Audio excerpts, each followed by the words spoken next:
Cameroun, Bantou, Africa, Bantou, through the world, Bantou. Donc, de l'Africa Foot, on continue donc.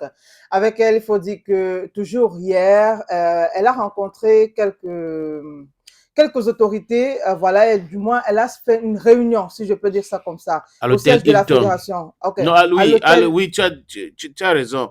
Au siège de la FECAFO d'abord. voilà, au Ça, c'est siège, une réunion préparatoire oui, avec la commission centrale d'organisation créée du par le match, président voilà, du match Cameroun contre Kenya pour le 11 octobre 2024 au stade Amadou Amadou Ahidjo. Ahidjo, En voilà. fait, la FECAFOOT est dans ses droits. Mhm.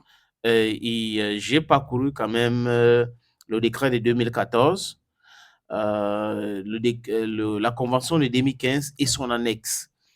Et nulle part dans ces documents que je viens de citer là, il est dit que c'est le ministre qui organise les réunions préparatoires. Je crois que c'est pour cette raison qu'Ito était à Douala pour organiser la réunion préparatoire. Parce que ce sont les prérogatives du président de la Fédération camerounaise de football qui a nommé cette commission et la loi lui donne ce pouvoir-là. Et pour ceux qui observent le foot bien, ils vont comprendre que depuis le début de la crise, la FECAFOOT n'organisait pas les réunions préparatoires. C'était au ministère et autres. Mais apparemment, avec ces semblants de paix qui est en train de revenir, la FECAFOOT commence à prendre des choses à main. Le professeur Koumvondo avait bien martelé aussi, lui, il est constitutionnaliste, qu'on ne peut pas parler d'enterrer la hache des guerres tant qu'il y a toujours de l'ingérence, parce que organiser les réunions préparatoires, c'est l'ingérence. Si la fédération a les sponsors, par exemple, et que le ministre organise les réunions préparatoires avec d'autres sponsors dont ils achètent les produits, mettent sur la table, ça fait une contre-publicité pour les sponsors. Et la dernière fois, il avait dit qu'il avait peur de s'asseoir à côté d'un autre sponsor pour ne pas être indexé et perdre le contrat avec les autres. Parce que vous êtes de la fédération, vous ne pouvez pas prendre sur vous de consommer autre chose que nos produits, alors que nous vous donnons de l'argent, nous sponsorisons les activités de la Fédération camerounaise de football. Donc, Céline Eco était dans son droit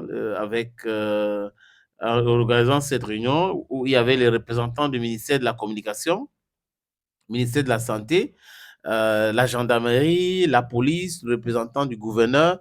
Ils étaient tous présents. Donc, voilà la vraie réunion préparatoire organisée au niveau de la Fédération camerounaise de football. Donc, je dis encore, espérons que le MINSEP va vraiment laisser la fédération continuer de travailler dans la paix, dans la quiétude, dans la sérénité, parce que après les différentes rencontres au sommet, je pèse mes mots, après ces différentes rencontres, les images dont circulent même, qu'ils ont compris le message.